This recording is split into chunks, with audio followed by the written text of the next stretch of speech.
Chapter 6. Foundations of Strength. The dawn of renewal. The first whispers of dawn brushed over Falconia, a delicate shimmer of light threading through the heavy mist that draped the village and its ancient castle like a shroud.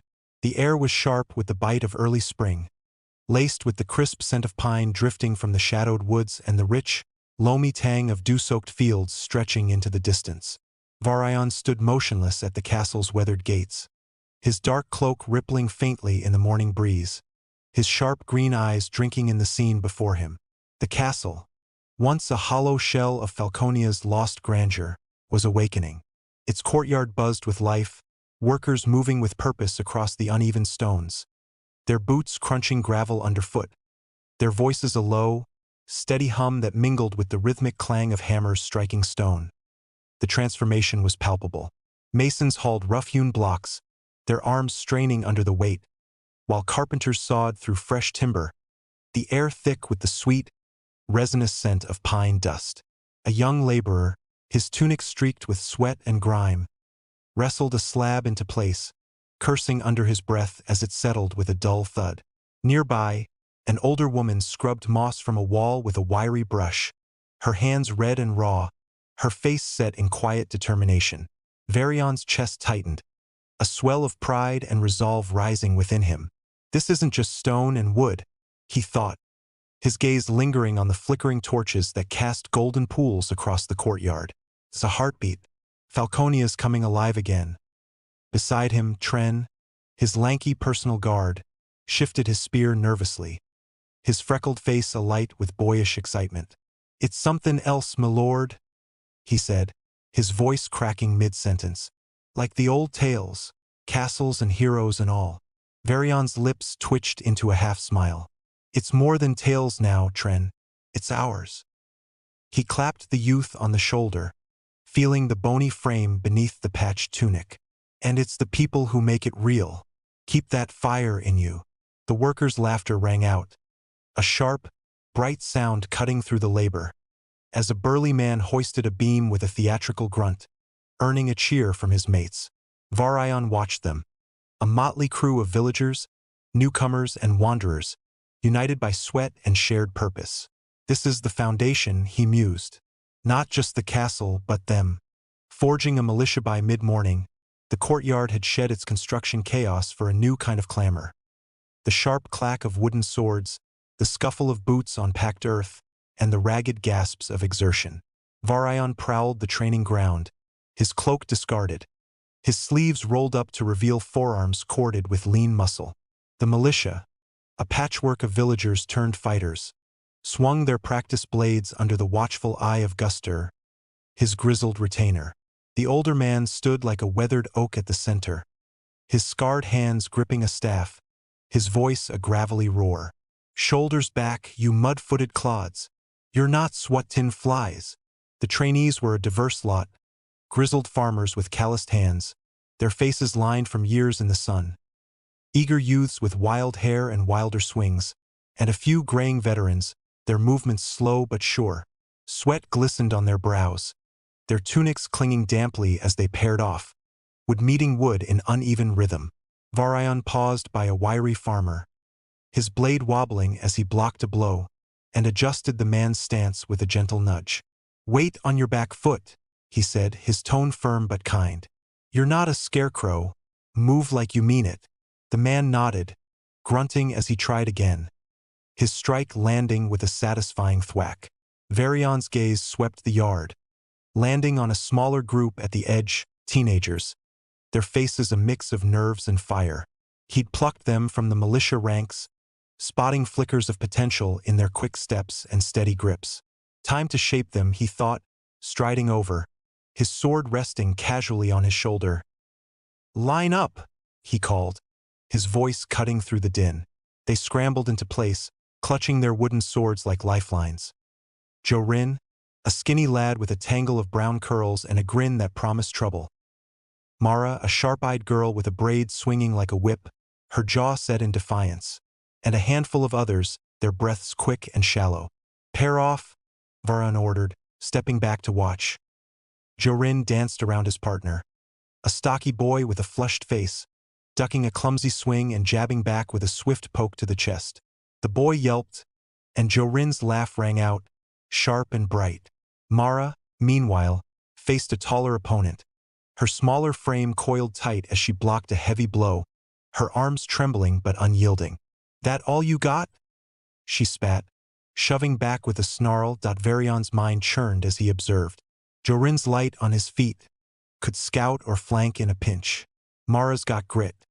She'd stare down a dragon and spit in its eye. He raised a hand, halting the sparring. "Enough," he said, his voice carrying a quiet authority. "You're not just playing at this. You're learning to guard Falconia, your homes, your kin. Discipline matters more than strength. Master it, and you'll be the first knights of this duchy." Their eyes widened, a ripple of awe and ambition passing through them.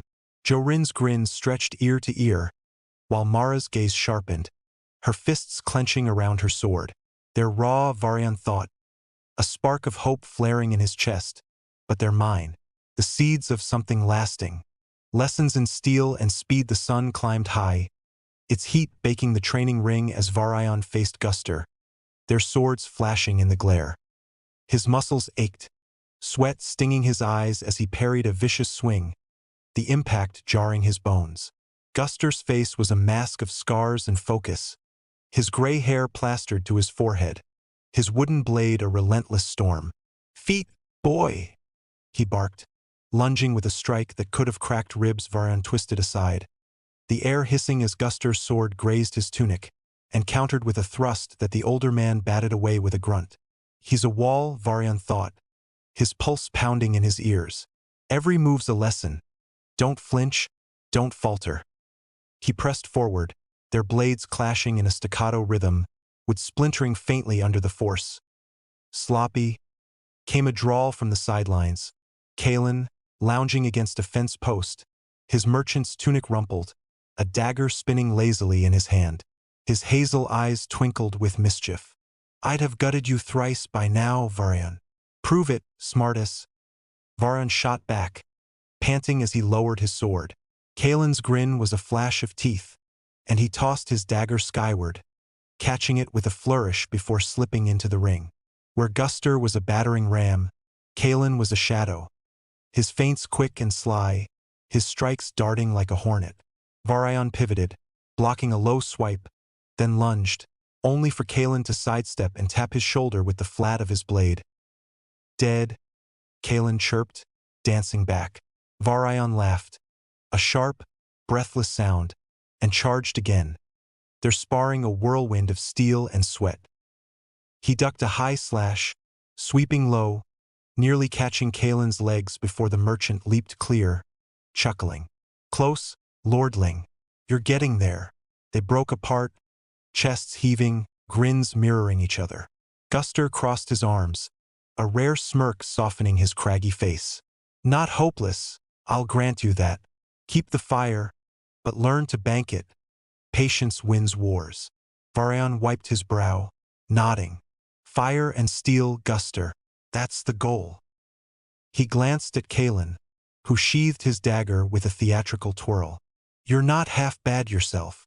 Flattery'll get you nowhere," Kalen quipped, clapping him on the back. "But I'll take the workout." Magic in the night cloaked Falconia in stillness, the stars a glittering veil above as Varion slipped along the forest path to Lyssandra's cottage. The air was cool, heavy with the scent of damp earth and the faint croak of frogs echoing from the swamp. The cottage glowed ahead, its windows spilling warm light onto the grass, the aroma of lavender and wood smoke curling through the darkness. Lysandra opened the door as he approached, her silver hair catching the firelight, her elven eyes piercing and calm. "Late again," she said, her voice a soft melody laced with mock reproach. "Long day," Varion replied, stepping inside. The room enveloped him, shelves sagging with jars of dried herbs, their labels faded and curling. Bundles of sage dangling from the rafters, brushing his hair as he passed, and a fire snapping in the hearth, casting dancing shadows across the walls. His sword lay on a scarred oak table, its blade glinting faintly, and Lysandra gestured to it. "Tonight, we weave magic into steel." He sat cross-legged on a woven rug, his hands resting on his knees. "How do I start?" "Feel it," she said, settling across from him, her movements fluid as water. "The pulse within you, the life that flows through earth, air, you. Draw it out." Varion closed his eyes, the crackle of the fire fading as he focused. His breath slowed, deep and steady, and at first, there was only the thud of his heartbeat, the warmth of the room pressing against his skin. Then, a flicker, a faint hum beneath his ribs, like a thread of light tugging at his core. He chased it, imagining it streaming down his arms, pooling in his fingertips, reaching for the sword. A soft hiss broke the silence, and his eyes flew open. The blade shimmered, a thin blue glow tracing its edge before fading like a dying ember. "I did it," he breathed, a grin splitting his face. Raw and unguarded, Lysandra's smile was subtle, her eyes warm. "A spark, yes. Tend it, and it'll burn bright." She leaned closer, her fingers brushing his wrist, light as a feather. "You carry more than you realize, Varion. Power waits in you." He swallowed, her words sinking deep, stirring something restless in his gut. "I'll keep pushing. I want this." Alaric's silent redemption in the castle's depths. Alaric trained alone. The old armory, a crypt of dust and memory. Its walls loomed, cold and damp, lined with rusted swords and shields pocked with age. Relics of Falconia's knightly past. His broad frame filled the space, his once sagging shoulders now taut with purpose as he hefted his blade, its weight a familiar ache in his hands.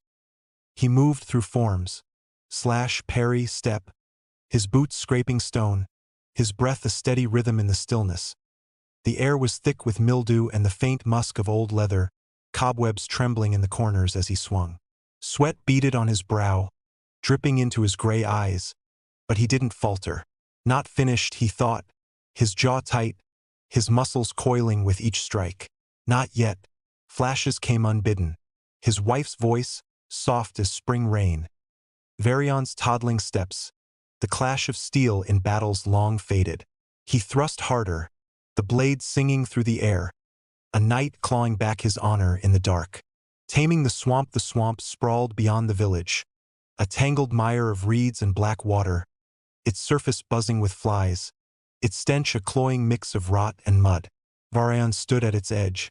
His small crew fanned out behind him, Guster, Kalin, Lysandra, and a clutch of villagers, all squinting at the bog with varying shades of doubt. "This is bloody lunacy," Guster grumbled, slapping a mosquito from his neck, his scowl deepening.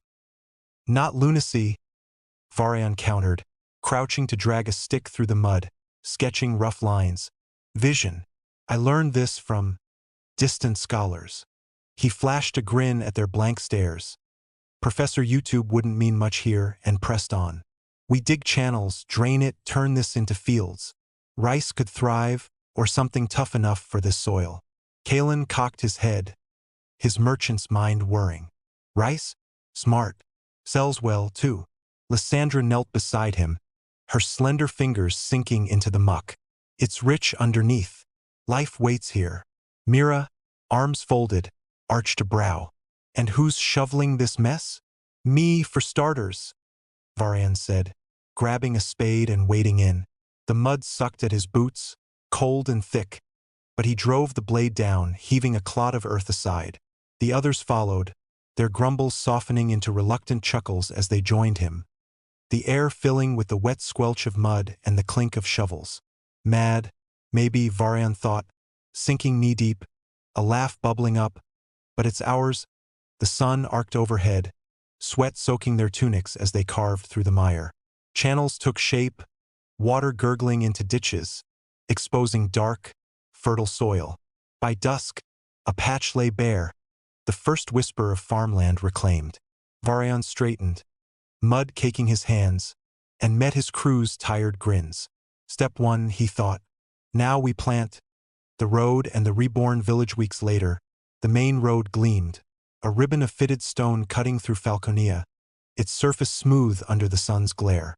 Villagers lined its edges, their cheers rising as a merchant caravan rolled in, oxen lowing, wheels humming on the pavement. The village pulsed with renewal, huts stood proud with fresh thatch, their walls whitewashed and bright. New homes rose where ruins once crumbled, and market stalls bloomed with color, merchants hawking cloth, spices, and gleaming trinkets. Varion roamed the streets, his cloak dusted with road grit, his ears ringing with the clamor of life. A baker thrust a warm loaf into his hands, her floury fingers trembling with gratitude. "For you, my lord, you've given us this." He tossed her a coin, tearing off a chunk of bread, its crust crisp, its insides soft and steaming. "This is it," he thought, chewing slowly. "A place worth fighting for." Threads of trust the days knit the cast together. Thrain's forge rang with steel and jests, the smith ribbing Varion. "Swing that pick like a man, not a maid," their laughter echoing over the anvil. Kalen haggled with traders, tossing Varion a wink mid-barter, their bond a quiet strength. Lysandra shared herb lore by her garden, her voice low as she spoke of elven ways, trust blooming between them. Guster's sparring lessons were gruff but warm, while Myra's ledger sessions turned to shared quips, her respect for Varion hardening like steel. The others wove their own ties, Kalen teasing Thrain over prices, Lysandra brewing salves with Mira, Guster nodding at Tren's steadier spear thrusts. Falconia thrived in their hands, a family forged in sweat and fire. Shadows of absence, yet Varion's absences cast a shadow. He slipped away at dusk, his figure a fleeting blur against the trees, leaving questions in his wake. "Gone again," Kalen mused one night, honing his dagger by the firelight. Lysandra's gaze lingered on the dark. "He's chasing something, something vital." They didn't press, but the mystery thickened, a quiet tension threading through their unity. Kalen's anchor Kalen had traded his wanderer's life for Falconia's soil, his merchant savvy fueling its growth. He brokered deals with a grin, his laughter a staple at the inn. Varion found him one evening poring over a map. "You're ours now," Varion said, his hand firm on Kalen's shoulder. "We need you." Kalen's eyes gleamed. "Then let's make it a legend." Eyes on the border twilight fell heavy as a scout stumbled into the square, his breath ragged. "My lord," riders Duke Creswick's banners, watching from the ridge. Varion's grip tightened on his sword, his mind racing. "Testing us already." "Shadow them," he said, his voice cold iron. "We're not weaklings to be hunted." The scout vanished into the gloom, and Varion stared into the dusk, the weight of leadership settling deep. "Let them watch. We'll rise stronger." Chapter 7. Echoes of legacy. The great hall of Falconia's castle loomed vast and shadowed, its ancient stone walls absorbing the flicker of torchlight. The air hung heavy with wood smoke and the metallic bite of oiled steel. Varion crossed the threshold, his boots striking the cold floor with soft, deliberate echoes, his breath hitching as he locked eyes with his father. Alaric sat at the head of a long oak table, its surface scarred from decades of use, his broad shoulders slightly slumped. Gray streaked his once dark hair, glinting in the firelight, and his weathered face bore the marks of battles fought and burdens carried. His gaze met Varion's, sharp, searching, softened by a flicker of something rare. Pride, tinged with the shadow of regret. "Father," Varion said, standing tall, his voice steady despite the weight of the moment. "I bring news. The militia's growing, trained, disciplined, eager. The roads nearly complete, the swamps draining day by day, and trades stirring. Falconia's coming alive." Alaric's eyes narrowed, the deep lines around them creasing as he leaned back, fingers tapping a slow rhythm on the table's edge. "More than I thought you'd manage, boy," he rumbled, his voice gravelly yet laced with a warmth Varion hadn't heard since childhood. He cleared his throat, a rough, halting sound, as if grappling with words too long unspoken. "You've done well. Better than I dared hope." Varion caught the tremor in his father's tone, the apology lurking beneath layers of pride and shame, unvoiced but palpable. He didn't push. Instead, he offered a faint smile, his chest tightening with cautious hope. "We're building something real, father. Together." Alaric's jaw clenched, his gaze dropping briefly before he shifted. reaching beneath the table. He drew forth a long bundle wrapped in faded, threadbare cloth, its edges frayed from time. With hands that trembled almost imperceptibly, he unfolded it, revealing a sword. The hilt bore a falcon's crest, its wings etched in fine detail, the blade gleaming with a quiet, ageless strength. "This was your grandfather's," Alaric said, his voice dropping to a reverent hush. "He wielded it at the Battle of the Broken Pass, held the line when the duchy teetered on ruin, saved us all." He slid it across the table toward Varion, his eyes flickering away as if the weight of the gesture pained him. "It's yours now. Earn its legacy." Varion's breath snagged in his throat as he lifted the blade, its heft settling into his palms like a vow made solid. His fingers brushed the falcon crest, tracing its lines, a silent promise taking root. "I'll make him proud," he murmured, more to himself than to Alaric, the words a quiet oath.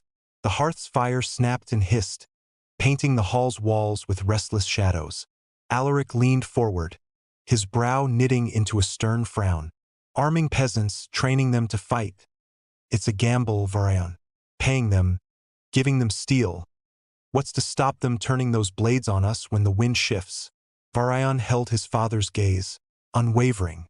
"People don't betray those who treat them fairly, father. Feed them, pay them honest coin. Give them a reason to stand with us, they'll hold the line. Loyalty's forged, not forced." Alaric grunted, a rough sound, but a glint of approval softened his hard features. "You've got your mother's tongue, boy. Cuts like a blade and lands twice as true." Dawn broke cold and crisp over the castle's training yard, the air sharp with the scent of damp earth and sweat-soaked leather. Varion and Alaric stood at the yard's center, swords drawn, their breaths misting in the chill.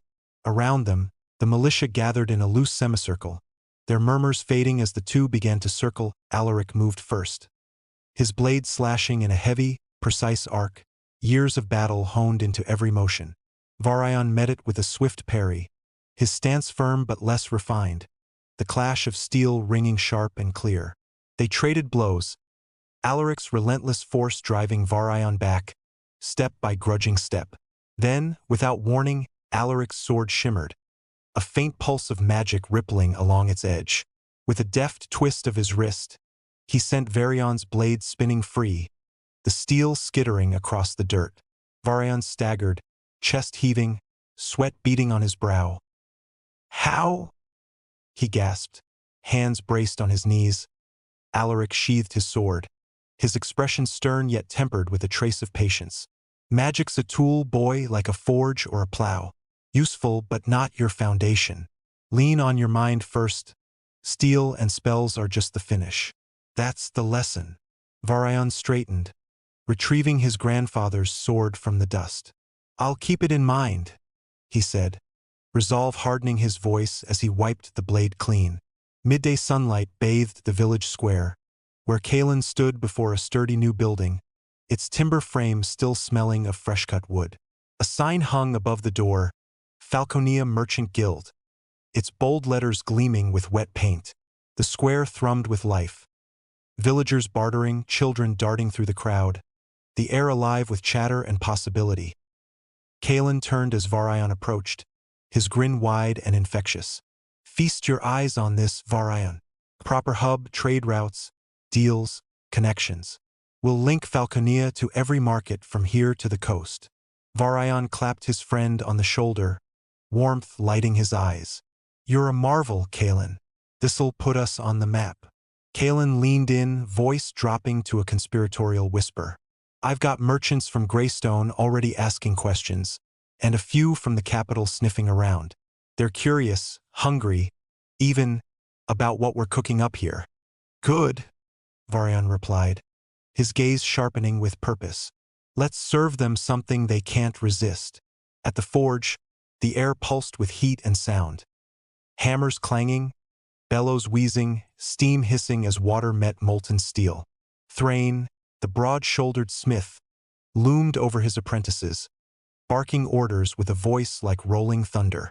Varion stepped up to a crate of newly forged swords, their edges glinting in the forge's glow. He lifted one, testing its balance, the weight solid and true. These are masterpieces, Thrain. The militia will carve a name with these. Thrain swiped soot from his brow, grunting. Aye, lad, but steel's only the start. Train 'em till they bleed, or it's all wasted. Varion nodded, then faced the militia gathered nearby. Rough men and women, their hands calloused from plow and pick. These are yours, he said, passing out the swords one by one, their eyes widening as they gripped the hilts. And with them your first pay. Falconia takes care of its own. Mira, the quartermaster, stepped forward, her sharp eyes glinting as she handed out small leather pouches, coins clinking inside. She shot Thrain a smirk. Don't slack on the next batch, Smith. I'll count every blade myself. Thrain snorted, folding his arms. And I'll charge you triple for the cheek, lass. Beyond the village, a training field sprawled beneath a sky heavy with gray clouds. Guster, the grizzled captain, bellowed commands at a knot of recruits, Jorin and Mara among them, their faces set with determination. Shields up. Move like you're worth a damn. Alaric wove through the ranks, his voice gruff but steady as he corrected their form. Elbows in, lad. Stop waving it like a flag. Varion watched from a low rise, a quiet pride swelling in his chest. They're shaping up. Falconia's future's taking root. Guster met his gaze and gave a curt nod, a rare mark of respect. Later, Alaric joined him, resting a heavy hand on Varion's shoulder. They're raw as green wood, but there's fire in him. We'll forge knights yet. Back at the castle, the clamor of construction filled the air. Hammers pounding, saws rasping, voices shouting over the din. Villagers and militia worked side by side, hauling stones to patch crumbling walls, clearing rubble from the courtyard. By the riverbank, Lysandra stood with Varion, her slender hands tracing faint patterns in the air. A soft glow pulsed from her fingers, purifying a bucket of murky water into something clear and sparkling. It's not much, she said, glancing at him with a wry smile. But clean water keeps the crew moving. Varion returned the smile, gratitude softening his tone. Every piece matters, Lysandra. Teach me that trick sometime. She laughed, a light, musical sound. Only if you drop the mage bit. Just Lysandra's enough. As dusk painted the sky in hues of amber and violet, the village square teemed with people. Farmers, weavers, fishers, their faces weathered by years of hardship. Alaric climbed onto a rough-hewn platform, his silhouette stark against the fading light. The crowd stilled, their murmurs dying as he drew a deep breath, his broad chest rising and falling. I've failed you, he began, his voice raw, cutting through the silence like a blade. Grief drowned me, drink buried me, and I left you to fend alone. I wasn't the lord you needed. A ripple of surprise passed through the villagers, eyes widening, breaths held. Alaric's hands clenched at his sides, his pride warring with the words spilling out. But I'm here now, awake. I'll fight for you, same as my son does. He gestured to Varion, standing at the platform's edge, then paused, his jaw tightening. Slowly, deliberately, he sank to his knees, then lower still, onto all fours, his head bowed before them. The crowd gasped, a collective intake of air, the sight of their proud lord humbling himself shaking them to their core. Forgive me, he rasped, voice thick with emotion. Let me earn it back. Silence stretched, heavy and taut, before a single clap broke it. Tentative, then joined by others, swelling into a wave of sound, raw and uncertain but alive with fragile hope. Varion stepped forward, his voice firm yet warm. We're stronger together. Falconia belongs to us all. Night had fallen when the castle gates creaked open, admitting 5 riders cloaked in dark livery, their horses' hooves striking the cobblestones with a sharp, deliberate rhythm. Varion and Alaric stood in the courtyard, flanked by Guster and a handful of militia, as the group dismounted. At their head strode a woman, tall, lithe, her movements fluid yet coiled, like a predator stalking prey. Her dark hair was cropped close, framing a face sharp with intelligence and danger, her eyes glinting like honed steel beneath the torchlight. A long sword hung at her hip, its pommel worn from use, and her black cloak bore the silver crescent of Duke Creswick.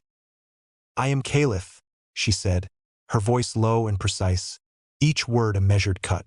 "Captain of Duke Creswick's vanguard. He sends his regards and his interest. Falconia's rise hasn't gone unnoticed." Her gaze swept the courtyard, lingering on the repaired walls, the armed militia, the forge's distant glow, cataloging every detail with a predator's focus. Varion squared his shoulders, meeting her stare. "Falconia welcomes guests, but not claim jumpers. Tell your duke we're not for sale or for taking." Calipha's lips curved into a faint, chilling smile, her eyes never wavering. "Oh, we're not leaving just yet. The duke wishes dialogue. Trade terms, alliances, possibilities." She stepped closer, her presence a quiet threat. "We'll stay a few days. Observe. Discuss." Her companions fanned out subtly behind her. 2 men and 2 women, each armed. Their postures alert but relaxed, spies masquerading as envoys. Alaric's hand twitched toward his sword, but Varion raised a hand, his voice steady. "You're welcome to talk, but you'll find Falconia's got teeth now. Watch your step." Calipha's smile widened, a glint of amusement or challenge, flashing in her gaze. "I look forward to it," she murmured, turning to her retinue with a sharp gesture. They moved toward the guest quarters, their shadows stretching long and ominous across the stone. Chapter 8.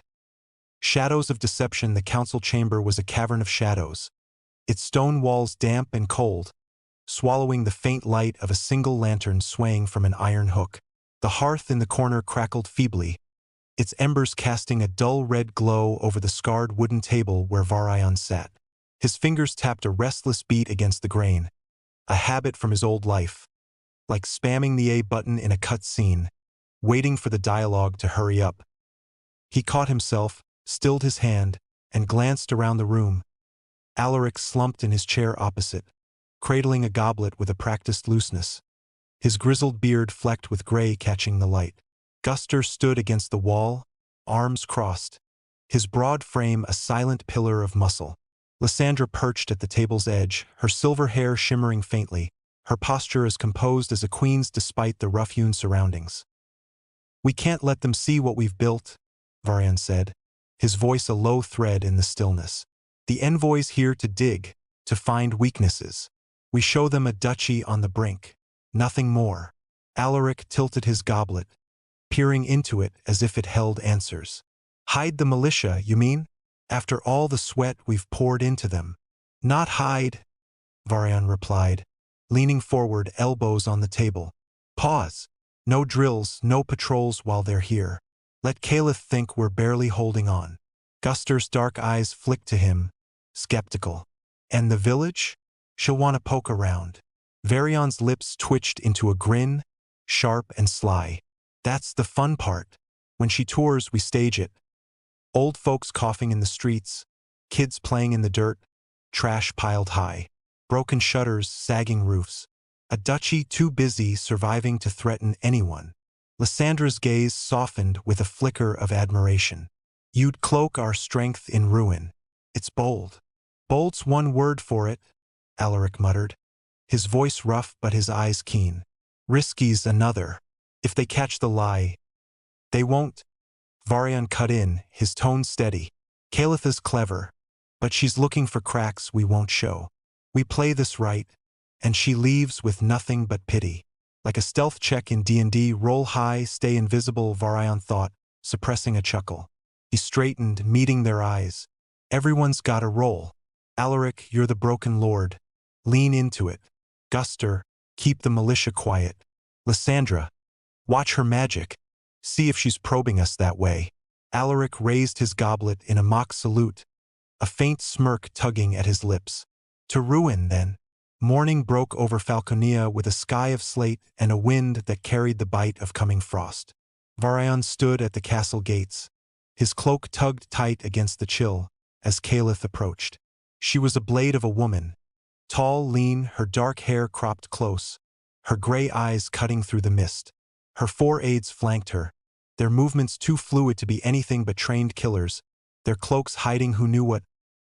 Lord Varion, she said, her voice smooth and measured, like a diplomat who'd rehearsed every syllable. Duke Creswick wishes to understand your situation. A tour of the village, perhaps. Varion dipped his head, his smile polite but guarded. Happy to oblige, Captain. Falconia's no jewel, but it's ours. They walked the muddy path into the village, where Varion's plan unfolded like a grim theater. An old man hobbled past, his cough rattling, his staff tapping the ground. Women with hollow eyes swept doorsteps strewn with refuse, rotted straw and broken pottery, artfully arranged overnight. A girl in a patched dress kicked a stone listlessly, her bare feet caked with dirt. The market square, once bustling, lay quiet, its stalls draped in ragged cloth. A few wilted vegetables scattered for show. Calitha's gaze roamed, sharp as a hawk's. She paused by a leaning fence, her gloved hand brushing the splintered wood. Hard times, it seems. Varion shrugged, hands in his pockets. Winters hit hard. We scrape by. She stepped over a pile of debris, her boots silent on the packed earth. And yet, I've heard tales. Trade routes opening, walls rising. Some say Falconia's waking up. Gossip's cheap, Varion said, keeping his tone light. Survival's all we've got time for. No grand dreams here. Her smile was thin, her eyes glinting like steel. Dreams or not, ambition has a scent. I wonder if I'll catch it. Varion's pulse ticked up, but he met her stare with a lazy grin. She's got perception maxed out. Don't give her the critical hit. Sniff all you like, Captain. You'll find nothing but mud and desperation. She laughed, a soft sound that didn't reach her eyes. We'll see, Lord Varion. We'll see. By afternoon, the tension between them demanded release. The training yard was a patch of packed dirt ringed by stone walls, the sky above a heavy quilt of clouds. Varion faced Calith, wooden sword in hand. The militia gathered at a discreet distance, their murmurs a low hum. She held her own blade with a fencer's grace, her stance loose but coiled. Care for a dance? She asked, her tone teasing but her eyes hard. Varion twirled his sword, grinning. Only if you lead. She struck first, a viper's lunge, her blade whistling toward his chest. He parried, the impact jarring his arm, and countered with a slash she deflected effortlessly. They circled, trading blows, her speed a blur, his strength holding ground. Sweat stung his eyes as he ducked a high strike, pivoting to aim for her ribs. She twisted away, her blade grazing his shoulder in retaliation. Not bad, she said, circling again, her breath even. You've got some fight in you. You're not exactly a slouch, Varion shot back, wiping his brow. She's got the agility stat cranked. Gotta outsmart her. He feinted left, then swung right, catching her off guard. His blade tapped her arm, a light sting, and she hissed, lunging low. He leaped back, barely dodging, and spotted a falter in her step. With a quick step, he closed the gap, his sword darting past her guard to hover at her throat. The yard went still, her breath hitching, her eyes locked on his. For a moment, it was just them, steel, sweat, and a crackle of something unspoken. Then she stepped back, lowering her blade, a grudging smile breaking through. Well fought, Lord Varion. He sheathed his sword, heart hammering. You too, Captain, but this changes nothing. Her smile sharpened. Oh, I wouldn't dream it does. Evening found Varion in the Merchant Guild's half-finished hall, a skeleton of timber beams and sawdust floors. Kalen hunched over a table littered with maps and ledgers, the candlelight carving shadows into his lean face. Varion dropped into a chair, still buzzing from the sparring match, and rubbed his temples. Kalen, we've got trouble, he said, voice low. Creswick's pushing an embargo. They want to strangle our trade. Kalen's quill froze, his green eyes narrowing. Greedy sons of fine. We'll dodge it. Smugglers, back routes. There's always a way. Varion leaned in, a spark lighting his thoughts. Or we flip the board. Sell wood, coal, weapons at half price. No merchants turning that down, embargo or not. Kalen's brow shot up. Half? That's a gut punch to our coffers. We can take it, Varion said, tapping the table. Windmills, water wheels, we're leaner than they think. Once the embargo cracks, we keep prices 20% below market. Locks in allies for years. Kalen's grin spread slow and wicked. You're a crafty bastard, Varion. They'll trip over themselves to buy. Greed's the ultimate cheat code, Varion replied, smirking. Like dangling a legendary item in an MMO. Everyone bites. Kalen rolled up a map, his movements brisk. I'll spread the word. Merchants'll be here by week's end. Mark me. Dawn painted the castle in pale gold as Varion met Kulin in the armory. A dim vault of steel and leather. Swords lined the racks, their edges glinting faintly, and the air smelled of oil and iron. Kulin stood rigid, his wiry frame tense, his dark eyes questioning. I need you for something quiet, Varion murmured, glancing at the door. Take a few men, loyal, discreet. Head to the mountain pass near Creswick's border. Set up a surprise. Kulin tilted his head, cautious. A surprise, my lord? Varion's voice dropped lower. If they come for us, I want options. You'll know what to do when it's time. Kulin's nod was sharp, a soldier's understanding flickering in his gaze. It'll be done. He slipped out, silent as a shadow, and Varion lingered, staring at the racks. Hope I'm not overleveling this quest too early. If they hit us, we'll need an ace. He shook off the unease, turning back to the day's battles. Alaric's act was a masterpiece. At every meal with the envoy, he sprawled in his chair, goblet sloshing. His words a slurred tangle of complaints and nostalgia. Falconia's a husk, he'd mutter, loud enough for Calitha's aides to hear. Lost it all, war's coin, hope.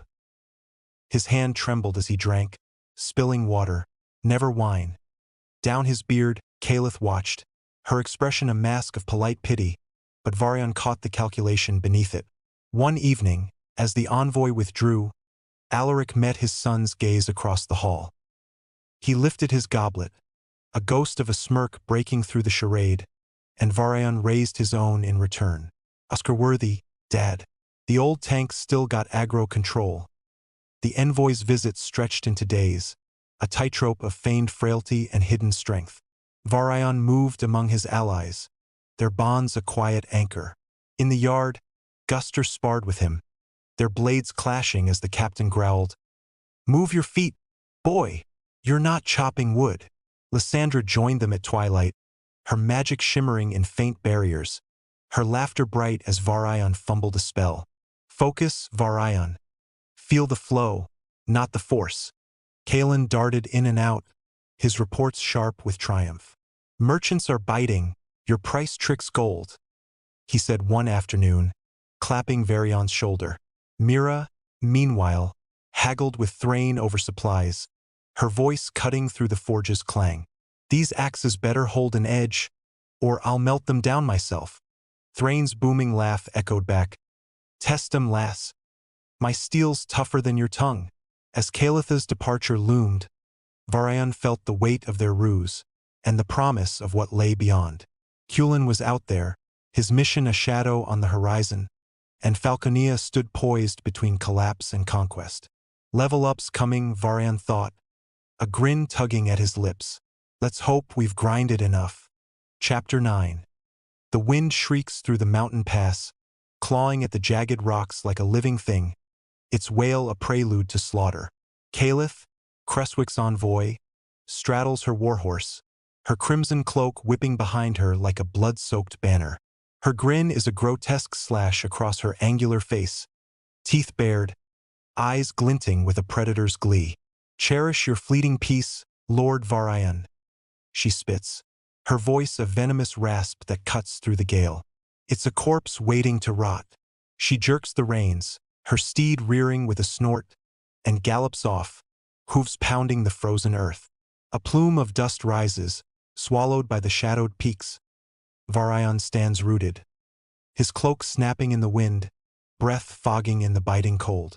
His gray eyes track her retreat, hard as flint. His stomach twists, a storm brews, a tempest of steel and death, and he alone knows its shape. Let them underestimate us, he thinks, fists clenching. Their arrogance will be their grave. Night cloaks Falconia's keep, the stone hall dank and cavernous, lit only by a guttering fire that throws twisted shadows across the walls. Varion faces his council. Alaric, his father, a grizzled bear of a man with scars like ravines. Guster, the blacksmith captain, his massive arms folded, eyes dubious. Lysandra, the mage, her sharp features taut with focus. Mira, the quartermaster, wiry and restless. And Thrain, a towering brute whose laughter rumbles like distant thunder. Varion's voice is steady, a blade honed to kill. "They're coming," he says, tracing a calloused finger across a map of the pass, its lines stained with old blood. Creswick's elite, knights, mages, a tide of arrogance to drown us. They see a weak duchy, ripe for the taking. We fed that lie humble, unprepared. Alaric formed the militia into a pike and shield wall at the pass's choke. Cullen's ready above. On my signal we advance, slow, relentless. They're stronger, better armed, but I've planned this. We'll rip their guts out. Guster grunts, rubbing his beard. If your gambit fails, lad, we're carrion. Varion's smile is a thin, cold thing. It won't, and if it does, we'll drag them to hell with us. Dawn bleeds gray over the pass, a sickly light that reveals Creswick's army.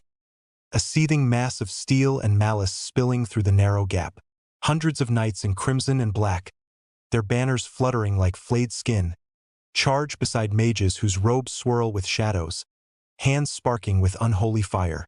Lord Creswick rides at their head, a colossus in black plate armor veined with silver, his long sword gleaming across his saddle, its wolf-head pommel snarling. His silver hair streams beneath his helm, his pale face a mask of contempt, eyes like frozen daggers below Falconia's militia braces. A pitiful line of farmers, tradesmen, and youths, their pikes trembling, shields patched and dented.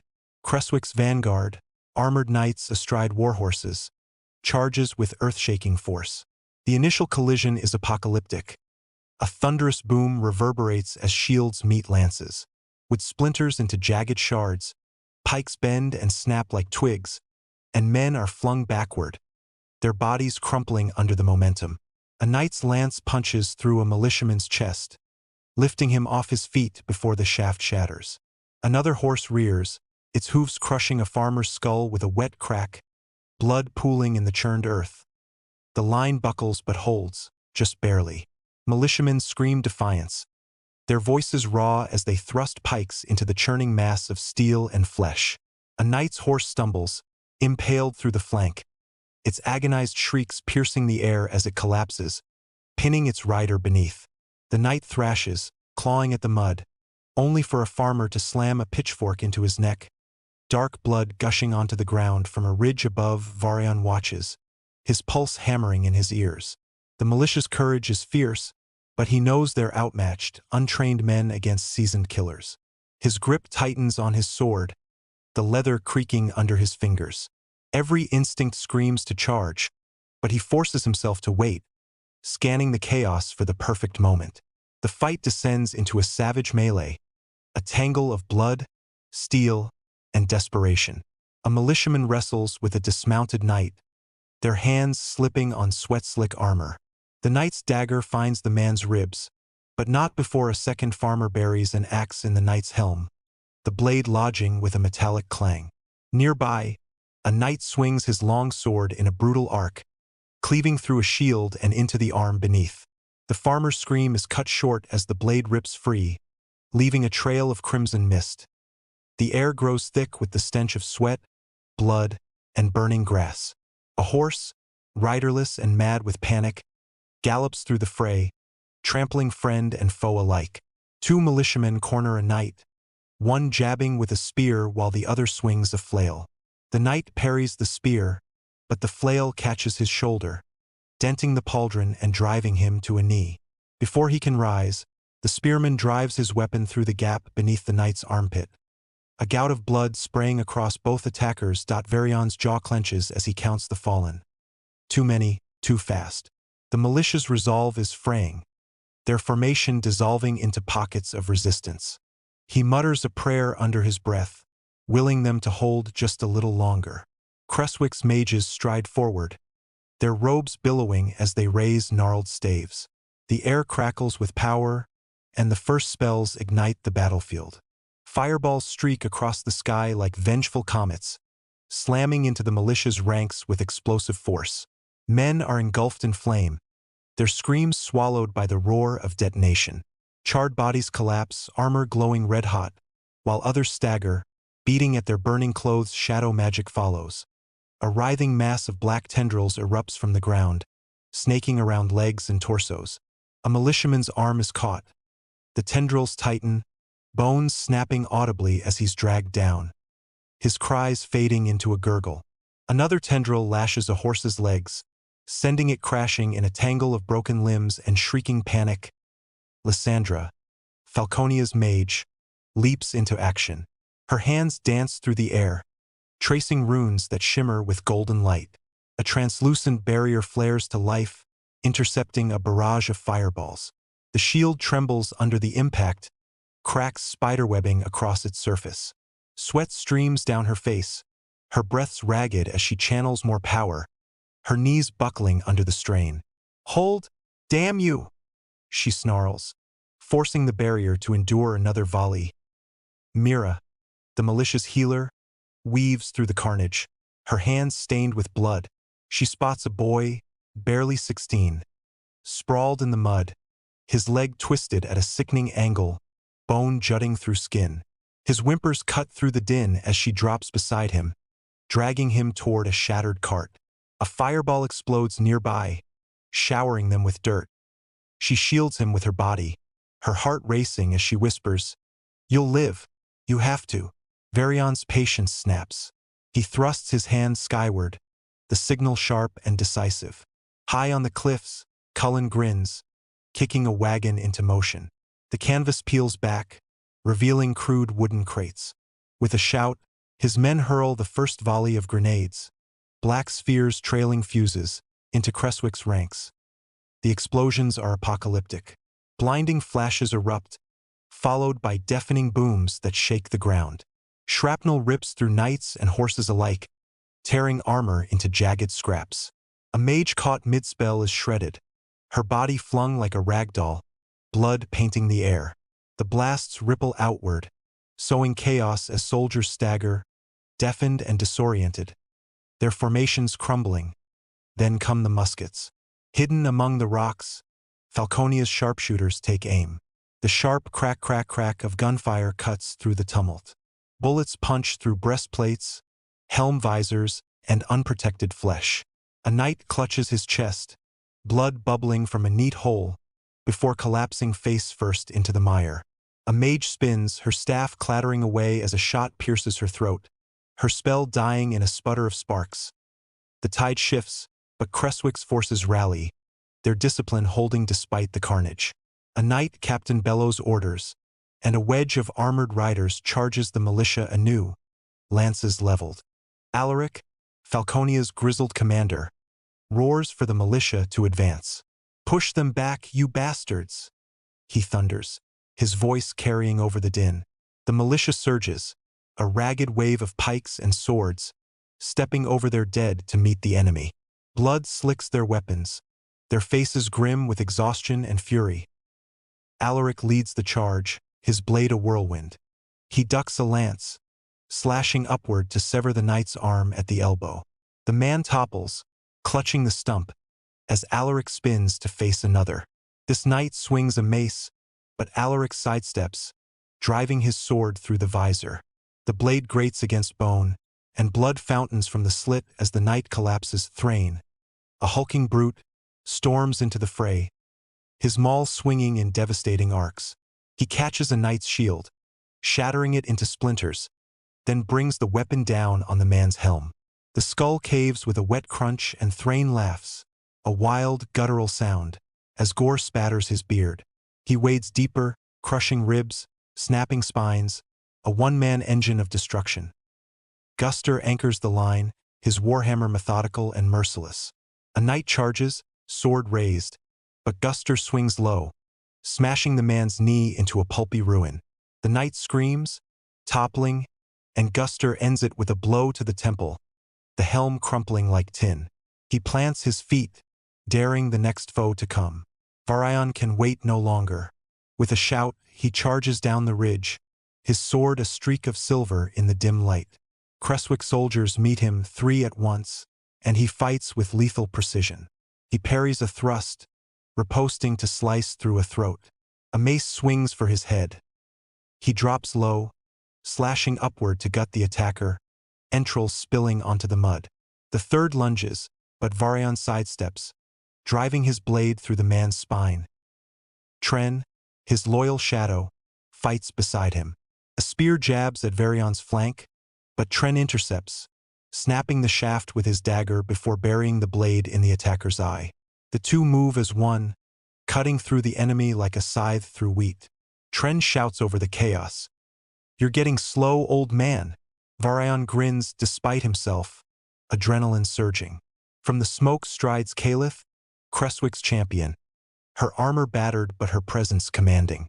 "Varion," she bellows, her voice venomous. "Face me, coward." Her sword gleams as she advances, cutting down a militiaman with a single, contemptuous strike. Their duel is a storm of steel. Blades clash with bone-jarring force, sparks flying in the gloom.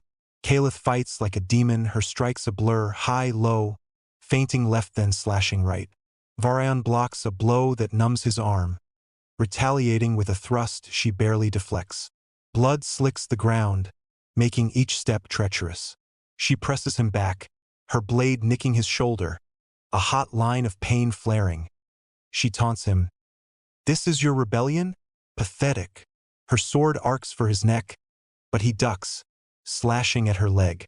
The blow dents her greave, and she stumbles, snarling. They circle, trading blows, her strength against his speed.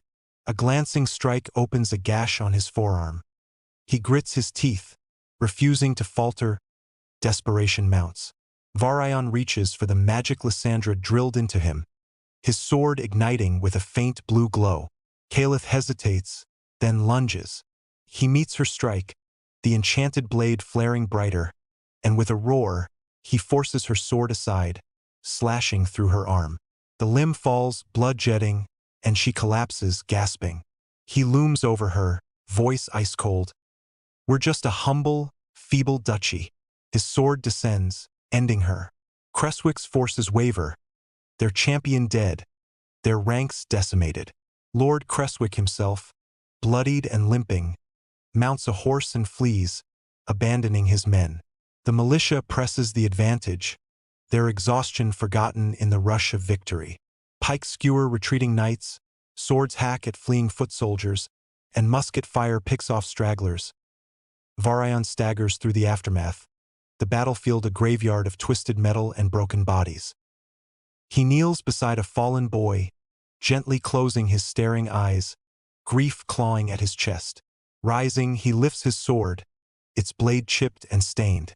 "Falconia endures," he cries, his voice hoarse. The militia, battered but unbroken, echoes his shout, a ragged chorus of triumph amid the ruin. Chapter 10. The village square of Falconia lay cloaked in a heavy silence, the sky a mournful gray, as if the heavens grieved alongside the people. A chill wind snaked through the thatched roofs, carrying the faint scent of blood and ash from the mountain pass. In the square's heart stood 22 pyres, one for each fallen militiaman, their bodies swathed in simple linen shrouds. The air hung thick with pine and sorrow, the villagers forming a hushed semicircle. Mothers gripping shawls, children clinging to skirts, old men leaning on canes, their eyes hollowed by loss. Varion faced the pyres, his cloak tattered and mud-streaked, his face drawn from sleepless nights. His hands shook faintly as he lifted them, his voice rough but resolute. "We gather today not as victors, but as mourners," he said, his words cutting through the stillness. "These men, brothers, fathers, sons, gave all for Falconia. They faced steel and sorcery, odds that should have crushed us. Their blood marks the pass, but their courage marks our souls. Carry each loss like my own. We'll honor them by forging a Falconia they'd be proud of, strong, free, unbroken." A murmur of grief and determination rippled through the crowd. Varion stepped forward, boots crunching on frosted earth, and nodded to Mira. She wove through the families, her sharp features softened with compassion, handing out small pouches of silver to those bereaved. A widow pressed hers to her chest, tears carving tracks down her lined face. A boy, barely 10, took his with trembling hands, his father's absence a raw void. Varion knelt before him, meeting his gaze. "Your father was brave," he said gently, a hand on the boy's shoulder. "You'll be brave too. We've got you." The boy nodded, swallowing a sob, and Varion stood, his jaw clenched with the weight of his vow. Falconia's makeshift infirmary, a low-roofed barn on the village outskirts, reeked of blood and herbal bitters. Wounded militiamen sprawled on straw pallets, their groans a grim symphony. Some gripped bandages over slashed limbs. Others stared vacantly at the rafters, pale with shock. Lysandra glided among them, silver hair tied back, her hands aglow as she mended torn flesh with magic. Her brow creased with effort. Varion worked beside her, sleeves rolled up, hands blood-stained. He knelt by a young man whose arm was a mangled mess, the bandage darkening too fast. Lysandra shot him a tense look. "Hold him. I'll try a spell." Varion braced the man's shoulders, feeling the shudder of pain. "Stay with us," he urged, voice steady. Lysandra's hands flared golden, weaving into the wound, and the man's jagged breaths calmed. Though his eyes stayed clouded with torment, Mira swept by, arms full of linen and a steaming bucket. "We're out of yarrow. Tell the herbalist to move," she barked, dropping to tend a soldier's gut wound with brisk precision, unfazed by his whimpers. Varion caught her eye, a silent nod passing between them. Her pragmatism anchoring the chaos. Guster lumbered in, a crate of boiled bandages under his arm. "More supplies," he grunted, setting it down. He watched Varion for a moment, then nodded. "You're doing right by 'em, lad. They won't forget." The council chamber's stone walls loomed cold, a lone brazier casting shadows over a rugged table.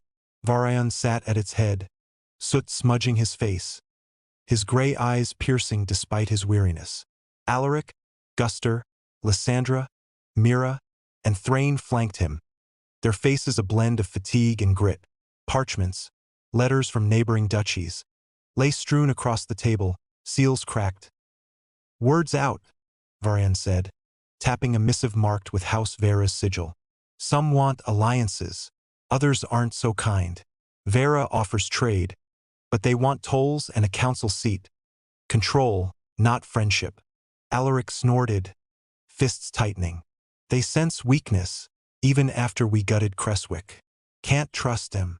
Guster leaned in, chair groaning under his bulk. "Allies mean steel for the next fight. We can't hold alone forever." Lysandra's voice was firm, measured. "We need them, but not if it costs our freedom. We've paid too much for that." Mira crossed her arms. "Trade's our strength: coal, iron, rice. They'll want it. We set the terms." Thrain chuckled, rough and low. "Show 'em the thunder weapons, and they'll kneel fast enough." Varion raised a hand, quieting them. "We don't bend or break. We'll negotiate, but my way." His eyes gleamed with the cunning that had turned the pass into a slaughter, and the council leaned closer, hooked. Night cloaked the keep, the great hall aglow with hearthlight. Varion sat on a bench, sword across his knees, wiping blood from the blade with a stained rag. Alaric joined him, settling with a heavy sigh, a horn of water in hand. No wine tonight. Firelight etched his scars into sharp relief, but his gray eyes held a rare softness. "You did what I couldn't," Alaric said, voice gravelly with feeling. "Held the pass. Saved us." He stared into the flames, jaw tight. "I failed your mother, Varion. The blight took her, and I drowned in drink. Left you to fend alone in my shadow." Varion stopped, rag in hand, chest constricting. He set the sword aside, meeting his father's eyes. "You're here now," he said softly. "That's enough. We're in this together." Alaric's hand landed on Varion's shoulder, firm and warm. "I Together, promise spanned the gap of lost years. The river shimmered under a crescent moon, its ripples dancing in the night breeze. Varion perched on a stone, shirt rolled up, a stitched gash on his forearm seeping faintly. Lysandra knelt beside him, silver hair loose and starlit, dabbing the wound with a damp cloth, her touch light. "You push too hard," she said, voice gentle but firm. "This needs time." Varion flashed a tired smile. "No rest for the wicked, huh?" Her gaze held his, unwavering. "You bear too much alone. Let us carry some." She paused, hand still. "My grove burned, and I thought I'd lost home forever. But here, with you, with everyone, I'm finding it again." Varion's throat tightened, her words striking deep. "You're part of us, Lysandra. More than you know." Their eyes locked, the river's murmur threading a quiet bond between them. Morning brought Lord Theron, House Vera's envoy, a lean, hawkish figure in green silk, gold embroidery glinting, his gray eyes shrewd. He stood in the great hall, two armored guards at his back, facing Varion, whose simple cloak belied his iron stance. Alaric and Guster flanked him. "House Vera offers alliance," Theron said, voice slick. "Trade, protection, defense. We ask a council seat, tolls, and a cut of your unique weapons." Varion's jaw hardened. "We fought for our freedom, Theron. We won't swap it for your promises. But here's my deal. One you'd be mad to pass up." He nodded to a table, where a clay mug held a dark, fizzing drink. "Goods at half price, coal, iron, rice, timber. We'll build roads to your duchy. You fund them. Peace pays. War? Ask Creswick how that went." Theron smirked, intrigued, bold. "But, taste this." Varion cut in, sliding the mug forward. "Falconia's finest." Theron raised it, dubious, and sipped. His eyes widened as the sweet, fizzy liquid danced on his tongue, sharp, refreshing. A magical twist on something oddly familiar, like a cola from a world he'd never known. He coughed, startled, then drank again. "What is this?" Varion grinned. "Falcon's fire.